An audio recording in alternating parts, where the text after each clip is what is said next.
사람이 자신의 때가 얼마 남지 않았음을 알았을 때 말이 많아지는 것 같습니다. 모세는 이번 주 토라 포션에서 74개의 명령을 이스라엘 백성들에게 주고 있습니다. 유대인들이 전체 토라에서 자신들이 지켜야 될 계명을 몇 개로 생각하고 있는지 아세요? 613개로 생각하고 있습니다. 613개, 그 중에 74개면은 12%에 해당되는 계명입니다. 그 계명이 이번 주 토라 포션에 나와 있습니다. 모세는 이스라엘 백성들이 가나안 땅에서 정말 자유로운 하나님의 백성으로 그렇게 살아가기를 원했습니다. 그래서 최선을 다해서 하나님의 명령, 계명을 전하고 있는 것입니다. 이번 주는 계명이 너무 많다 보니까 어떻게 뭘 적용해야 될지 좀 이렇게 가닥이 잘 안 잡혔어요. 그 중에 한 가지만 저희가 살펴보면서 은혜를 나누고자 합니다. 7절 다시 한번 읽겠습니다. 너는 에돔 사람을 미워하지 말라. 그는 내 형제임이니라. 애굽 사람을 미워하지 말라. 내가 그의 땅에서 객이 되었음이니라. 자, 하나님께서는 왜 모세를 통해서 이제 이 가나안 땅으로 들어가는 이스라엘 백성들에게 이러한 명령을 내리셨을까요? 에돔 사람이 누구죠? 애굽 사람이 누굽니까? 그들은 한마디로 이스라엘 백성들을 괴롭혔던 그런 사람들입니다. 에돔 사람은 이스라엘 백성들이 가데스에서 이제 가나안 땅으로 가기 위해서 그 에돔 땅에 있는 왕의 대로를 이용하게 해달라고 정중히 요구했을 때 그 요청을 그냥 이런지하에 한마디로 거절했던 그러한 백성입니다. 에돔은 에서의 후예들이죠. 이스라엘과는 형제 관계였지만 그들은 냉정하게 그 이스라엘 백성들의 요구를 거절했던 것입니다. 그래서 이스라엘 백성들은 에돔 땅을 우회하기 위해서 홍해까지 내려가야 했습니다. 우리 지도를 한번 잠깐 보여주세요. 여기가 가데스인데요. 여기서 이제 가나안 땅 여리고까지 가려면 이 녹색 선으로 가면은 가장 최단 거리입니다. 그래서 당시 여기 살고 있었던 에돔 족속의 땅이 이 산지입니다. 그래서 여기에 왕의 대로가 이렇게 있는데 이 왕의 대로를 이용해서 건너가게 해달라라고 요청을 했는데 거절했던 것입니다. 그래서 이쪽으로는 갈 수 없기 때문에 이 홍해까지 에일랏까지 다시 내려가야 했던 것입니다. 여러분 에일랏 차 몰고 가보신 분 있으세요? 아직 없으신 분도 있는데 한번 차 몰고 가보세요. 광야란 네게부 광야가 펼쳐져 있습니다. 성경은 이스라엘 백성들이 홍해길을 따라 에돔 땅을 우회하려 하였다가 길로 말미암아 백성들의 마음이 상했다라고 기록하고 있습니다. 그들은 그곳에서 하나님과 모세를 원망했습니다. 그러다가 불뱀이 나타나서 많은 이스라엘 백성들이 죽게 됩니다. 자, 그래서 이스라엘 백성들은 이러한 광야에서 아픈 기억이 있었기 때문에 에돔 사람들을 생각했을 때 이 자식들 증오심으로 그 마음이 아주 편하지는 않았을 것입니다. 자, 애굽 사람들은 또한 이스라엘 백성들에게 어떠한 사람들이었습니까? 우리는 그 둘 민족 간의 관계를 잘 알죠. 모세 당시 애굽 사람들은 이스라엘 백성들을 노예로 삼았습니다. 그래서 이스라엘 백성들은 고된 노역으로 그 애굽의 백성들 때문에 괴로웠던, 괴롭힘을 당했던 그러한 기억이 있습니다. 그들의 왕 바로는 이스라엘 민족이 강성해지자 아들이 태어나거든 그 아이들을 강에 버려라라고 명령을 내렸죠. 집단 학살의 명령을 내렸던 것입니다. 자, 그런데 요단강 앞에서 모세는 이제 그곳에 들어가는 다음 세대를 향해서 에돔 사람을 미워하지 마라. 그리고 애굽 사람을 미워하지 마라. 이렇게 명령하고 있습니다. 자, 평생을 두고두고 증오해도 모자랄 것 같은데 무슨 이유에서 이러한 명령을 내렸을까요?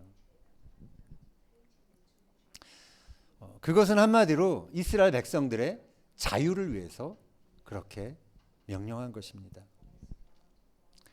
사람이 자유로워지려면 미움이 없어야 합니다.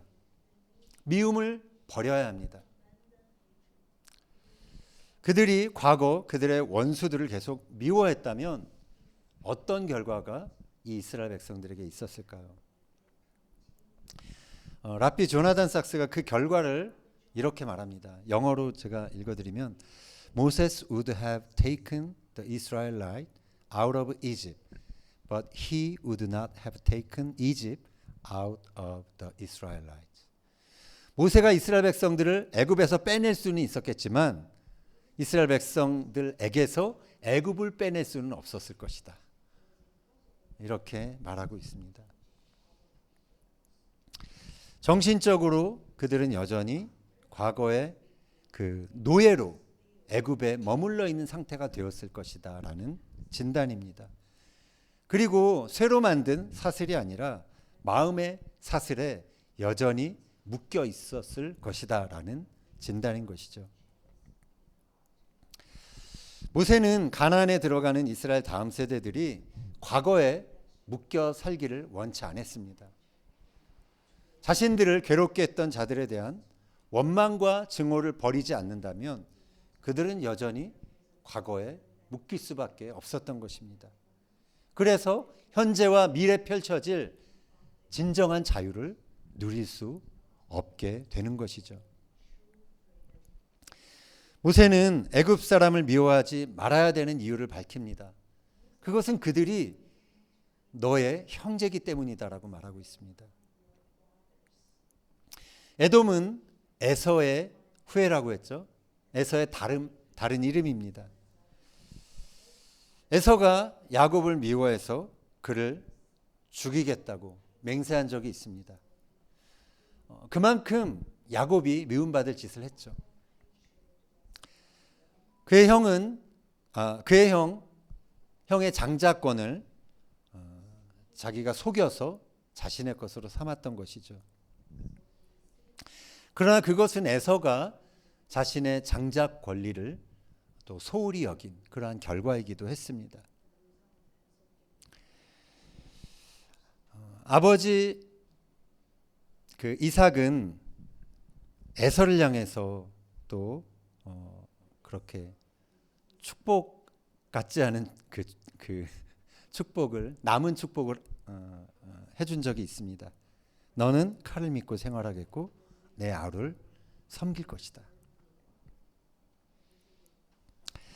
야곱과 에서 두 형제와 그들 후손 사이에 영원한 갈등이 있을 것을 짐작할 수 있는 그러한 예언이었습니다. 그러나 그들의 운명이 무엇이었던 간에 에돔이 칼을 믿고 생활하면서 그것으로 야곱의 후예들을 위협하던 간에 이스라엘 백성들은 에돔을 미워해서는 안 된다라는 명령을 받은 것입니다.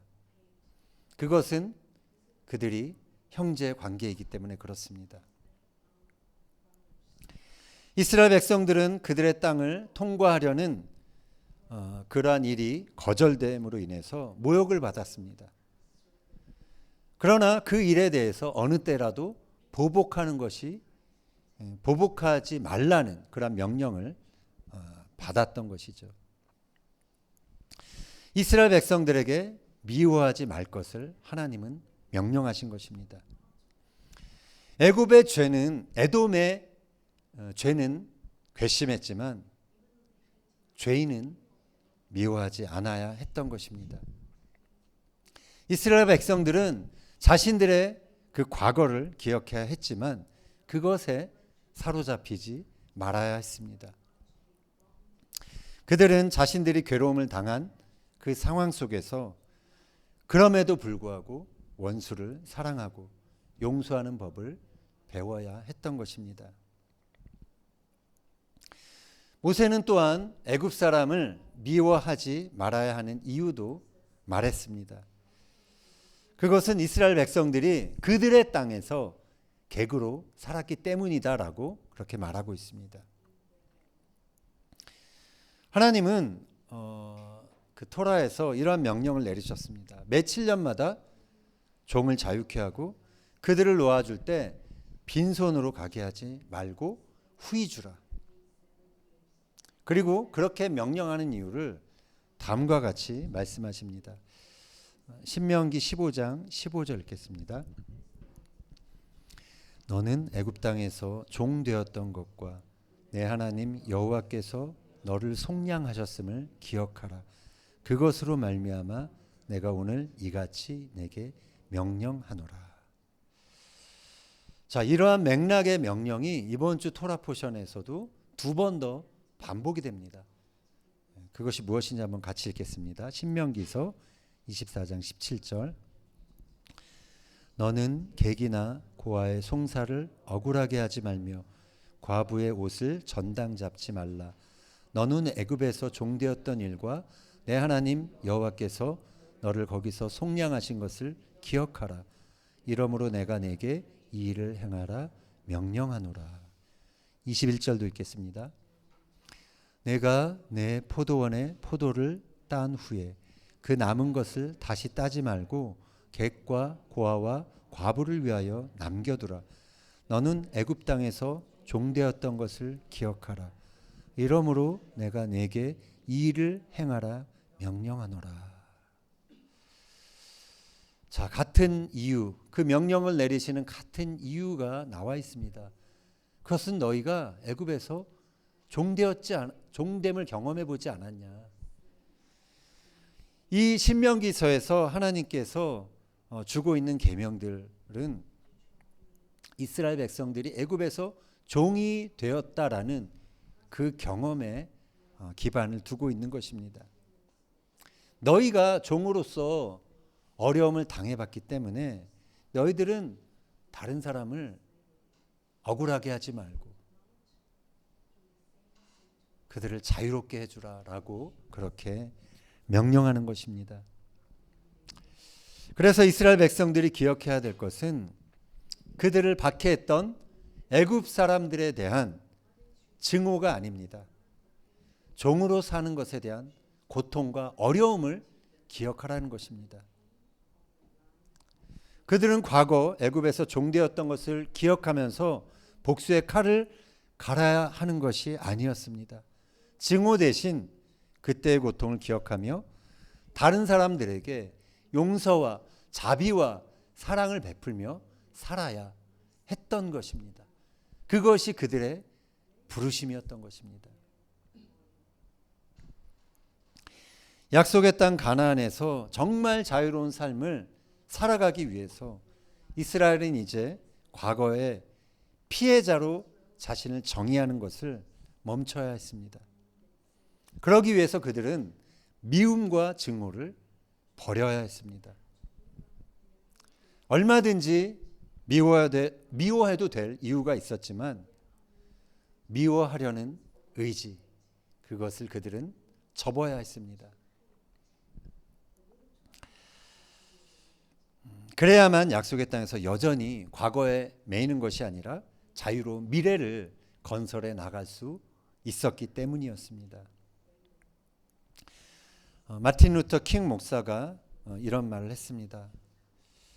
영어로 한번 제가 읽겠습니다. I'm convinced that love is the most durable power in the world. Far from being the pious injunction of an utopian dreamer, love is an absolute necessity for the survival of our civilization. Returning hate for hate multiplies hate, adding deeper darkness to a night already devoid of stars. Darkness cannot drive out darkness. Only light can do that. Hate cannot drive out hate. Only love can do that.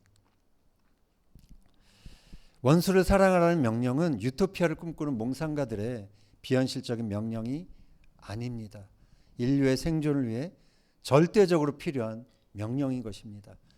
미움을 미움으로 갚으면 미움만 증폭될 뿐입니다. 별이 사라진 밤을 더 어둡게 만드는 것입니다. 어둠을 몰아낼 수 있는 것은 어둠이 아닙니다. 빛만이 어둠을 몰아낼 수 있습니다. 미움을 몰아낼 수 있는 것은 미움이 아닙니다. 사랑만이 미움을 몰아낼 수 있습니다. 그는 이렇게 호소했습니다. 우리가 나를 괴롭게 했던 형제나 원수를 용서하고 사랑해야 하는 근거가 무엇일까요? 그것은 우리 역시 용서받은 사람이라는 그 사실에 기인하는 것입니다. 베드로가 자신에게 죄를 지은 형제에게 몇 번이나 용서해야 합니까? 라고 주님께 물어본 적이 있습니다. 7번 정도 하면 됩니까? 라고. 7번이면 많죠. 많은 숫자지만 그 정도 하면 됩니까? 라고 베드로가 물어봤습니다.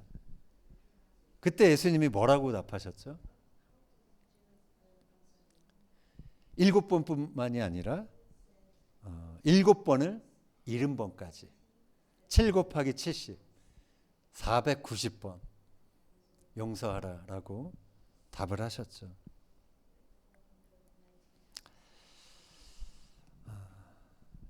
우리는 누가 나를 한 번만 괴롭혀도 보복을 생각하는 그러한 사람들입니다.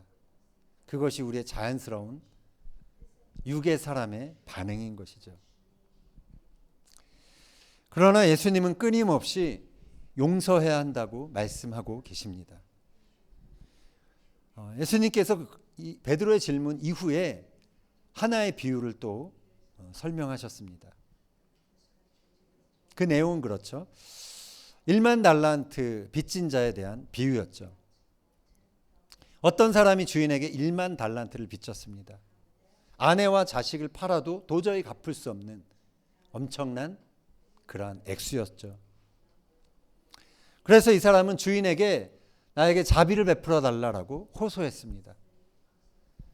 주인이 그러한 그를 불쌍히 여겨주어서 그 빚을 탕감해 줍니다. 자, 그런데 이 탕감받은 사람이 길에 나갔을 때 자신에게 100데나리온 빚진 사람을 만납니다. 그리고 그 빚을 빨리 갚으라고 윽박지르죠. 100데나리온은 1만 달란트에 비해서는 정말로 껌값인 것이죠. 아주 작은 그러한 액수입니다. 참아주소서 갚으리이다라고 호소하는 그 동료에게 그는 자비 없이 그를 잡아다가 옥에 가둡니다. 그래서 처음에 이 사람을 용서해 줬던 주인이 다시 그를 부르죠. 그 사실을 알게 됩니다. 그래서 그에게 이런 말을 합니다. 악한 종아, 네가 빌기에 내가 네 빚을 전부 탕감해 주었는데 내가 너를 불쌍히 여긴 것 같이 너도 네 동료를 불쌍히 여기니 마땅치 아니하냐.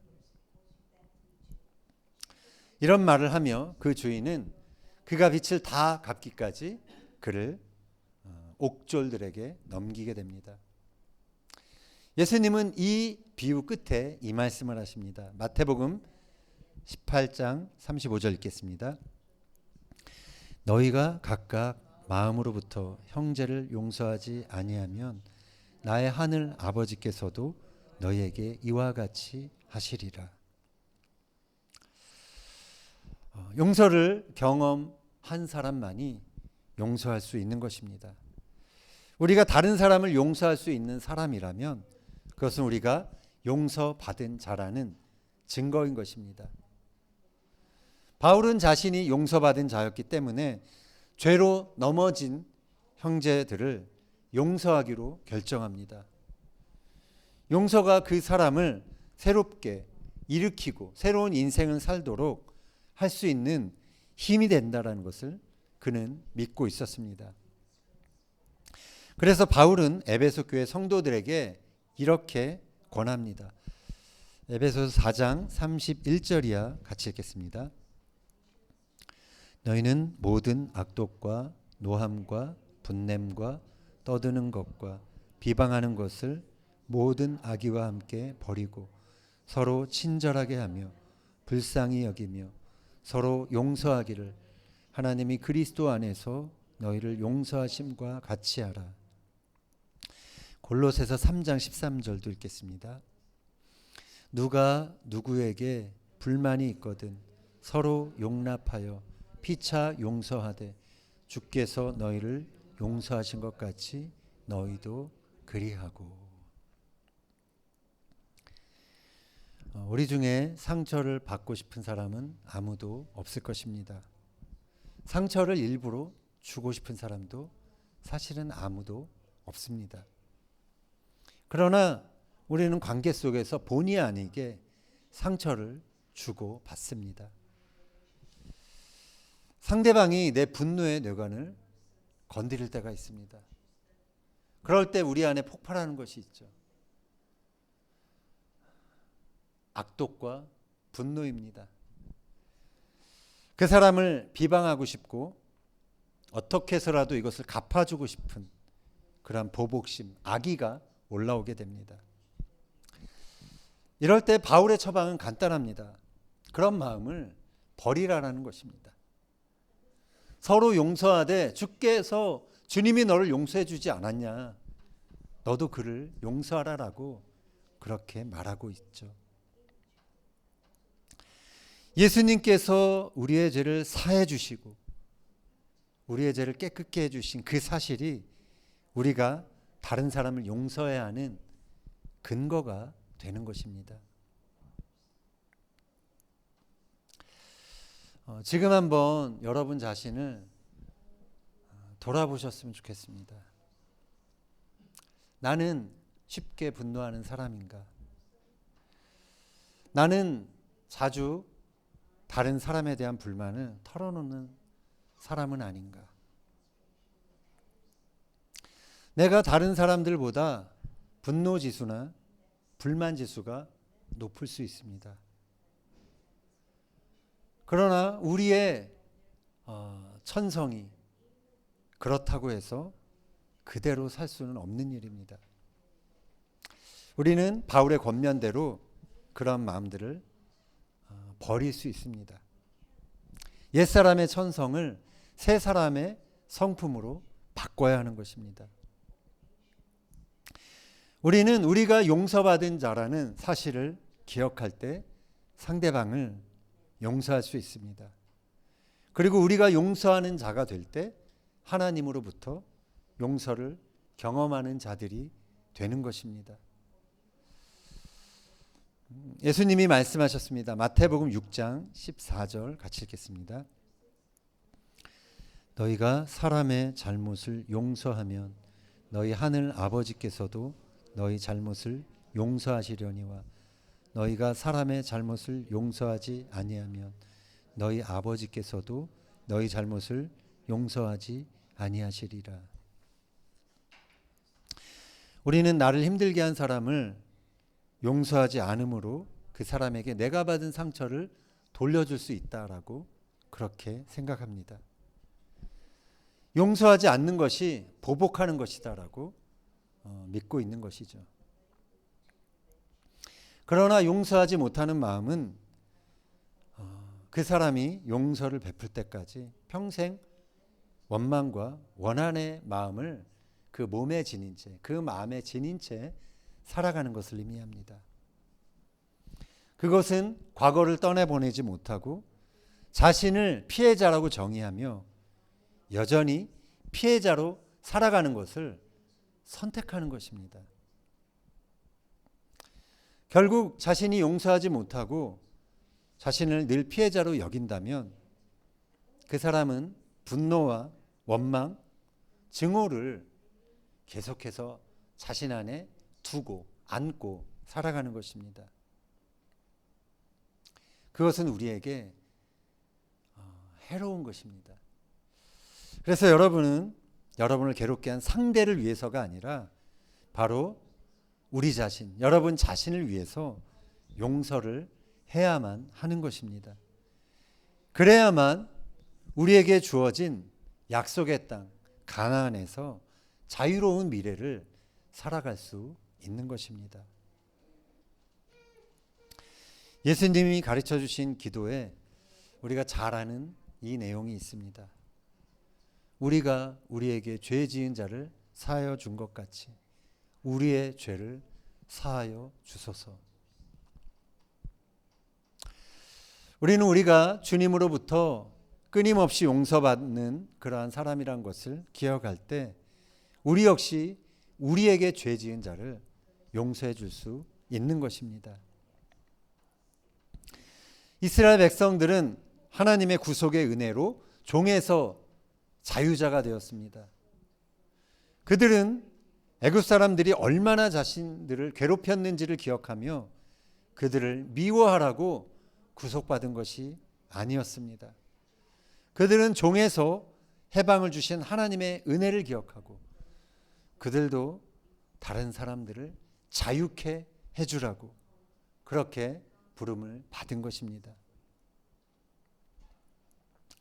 나와 가장 가까운 사람들, 가까운 형제, 가족들,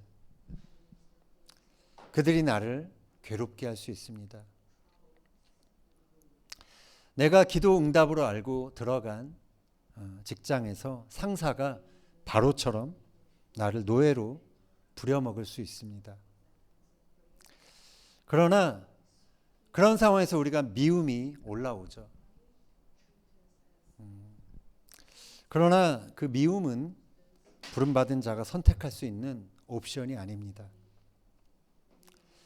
가정에서 여러분의 배우자가 여러분의 뇌관을 건드리고 있지는 않습니까?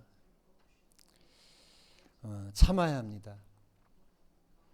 교회나 직장에서 용서가 안 되는 사람이 있습니까?